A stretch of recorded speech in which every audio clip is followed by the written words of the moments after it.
Ahojte priatelia, vítajte pri novom videu, kde sa pozrieme na 3 spoločnosti, ktoré mám na watchliste a v 2 mám dokonca už zainvestované alebo vytvorenú pozíciu.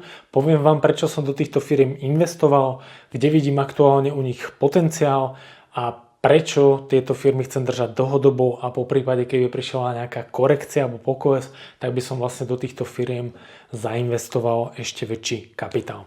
Prvá spoločnosť Meta alebo tzv. Meta platforma alebo po starom Facebook, zakladateľ Mark Zuckerberg. Jedná sa v podstate o najväčšiu sociálnu sieť na svete alebo najväčšiu firmu, ktorá spravuje najväčšie sociálne siete na svete. Facebook, Instagram, Threads, WhatsApp a samozrejme spadajú aj po nich ďalšie možno menšie aplikácie. Aktuálne firma bola vo veľmi zaujímavej korekcii, kde sme sa vlastne dostali na úroveň ceny na nejakých 520, 530, kde to lokálne minimum bolo naozaj hneď rýchlo vykúpené a aktuálne sa firma obchoduje niečo okolo 600 až 650 vlastne dolárov za akciu. Bolo to aj z toho princípu, že na Metu boli vlastne vydané nejaké žaloby od najväčšieho súdu aj na YouTube za to, že vlastne porušovali nejaké užívateľské práva a samozrejme aj boli sprístupnené nejaké účty alebo neboli dostatočne chránené účty vlastne voči mladým ľuďom. Takže takéto správy vedia byť niekedy negatívne pre tieto firmy, ale napríklad pre nás ako dlhodobých investorov, keď vieme, že to není vážny problém, tak práve tie firmy vedia, dajme tomu, na tej burze vyklesať za deň o 5, 6, 7%. Napríklad táto správa Mete vymazala za deň skoro 120 miliard dolárov kapitalizácie za jeden deň, čo je obrovské číslo, ale práve pre nás to môže byť dlhodobá investícia alebo dlhodobý potenciál.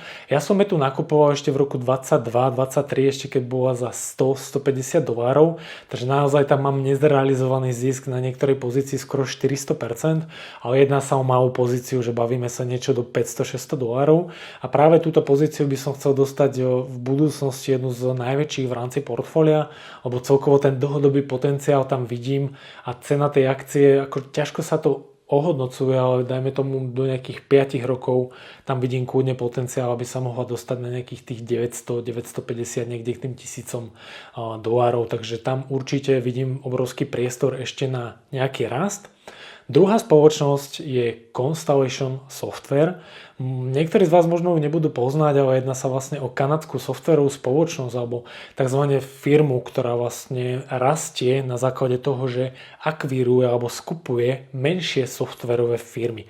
Táto firma je naozaj unikátna vďaka tomu, že to je tzv. Compounder a ona rastie na základe tých akvizícií, ale robí naozaj veľmi strategické a cieľné akvizície, že sú to väčšinou také softvéry, ktoré by sme bežne nejako by nás nenapadli, ale dajme tomu v nejakých nemocniciach, nejakých knižniciach, dajme tomu niekde na polícii, že sú to naozaj také unikátne softvéry, ktoré sa ťažko nahrádzajú, dajme tomu nejakou konkurenciou, keď už je ten softvér zaužívaný a dajme tomu v nejakej tej inštitúcii alebo v nejakej tém štátnom aparáte funguje niekoľko rokov alebo dekád, tak to môže byť práve tá obrovská konkurenčná výhoda a moat. A zasa je to jedna z firiem, ktorá trpela v rámci posledného roka vďaka tomu, že umelá inteligencia mohla nahradiť niektoré tieto softvery alebo firmy, že jednoducho nejaká firma príde, vytvorí nový produkt alebo software cez kód alebo cez nejakého agenta a bude vlastne ľahko nahraditeľný, ale nie je to úplne také jednoduché v nejakých takýchto štátnych aparátoch alebo v nejakých obrovských korporáciách, v nemocniciach a takýchto systémoch niečo nahradiť, že tam pokiaľ už máte nejaký daný software alebo službu, veľmi ťažko tieto inštitúcie prechádzajú na niečo iné. Pokiaľ tam není, dajme tomu o 100-200% nejaká užívateľská vec, alebo že by ušetrili 100-200% na nákladoch a podobne. Takže ťažko sa prechádza na tento software. Túto firmu som kupoval cez brokera XTB, keďže sa obchoduje na kanadskej burze. Tam tá pozícia je niekde na úrovni $1000. Aktuálne je to trošku ešte v poklese, takže ja som kupoval niekde na 1550 za kanadský dolár za akciu a plus minus je aktuálna hodnota nejakých 1400, takže som na tejto pozícii v mínuse nejakých 11%, ale táto pozícia som v ňom dlhodobo komfortný a pokiaľ by ešte prišiel nejaký pokles o 10%, tak by som tam chcel plus minus asi hodiť tiež nejakých 1000-1500 eur navyše. No a posledná pozícia z môjho watchlistu, kde aktuálne ešte nemám zainvestované, ale naozaj silne o tom uvažujem, tak je spoločnosť FICO, Fair Isaac Corporation. Nie je to náš slovenský premiér Fico, ale je to firma obchodovaná na americkej burze. Jedná sa o tzv. Scoringovú spoločnosť, kde toto scoringové skóre sa vlastne využíva naprieč všetkými inštitúciami, ako sú rôzne banky, finančné inštitúcie, že ten ich biznis model je veľmi jednoduchý, že ponúkajú vlastne nejaký software, kde vlastne dá nejaký daný scoring, kde vlastne vypočítavajú, dajme tomu nejakú bonitu nejakej inštitúcii alebo nejakému klientovi, ale FICO má obrovský pricing power vďaka tomu, že samozrejme tam je nejaká konkurencia, ale tie konkurenčné, dajme tomu scoringy, sú dajme tomu za $1 za $2, a práve FICO si pýta, dajme tomu nejakých 8 alebo $10 za nejaký ten scoring pokaždé, čo príde nejaký ten človek v inštitúcii a chce od nich vlastne v tom softvere spraviť ten scoring.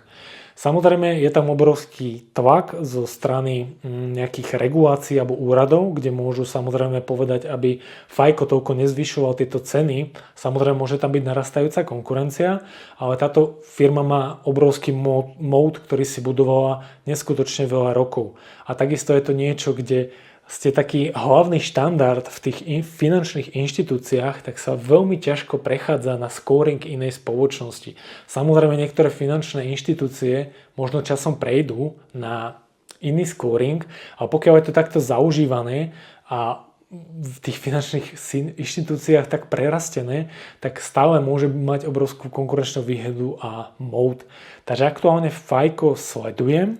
Aktuálne za mňa nejaká úroveň, kde by som chcel vstupovať, je niekde okolo $900-950 za akciu, kde sme sa trošku aj dostali vo februári, v marci pod 1000, ale zase to išlo na zhruba nejakých 1100-1200.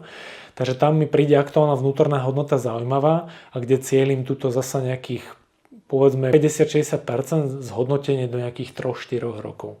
Takže toto boli aktuálne 3 firmy, kde mám vlastne v 2 zainvestované a v 3 mám na watchliste. Daj mi možno aj ty vedieť v rámci môjho kanála do komentára, akú firmu máte poprípade na watchliste vy, alebo poprípade čo by ste chceli rozobrať, alebo na čo by som sa mal pozrieť v prípade nejakého ďalšieho watchlistu. Takže vám ďakujem za pozornosť, dajte určite odber, aby vám neuteklo ďalšie video a vidíme sa pri ďalšom. Ahojte.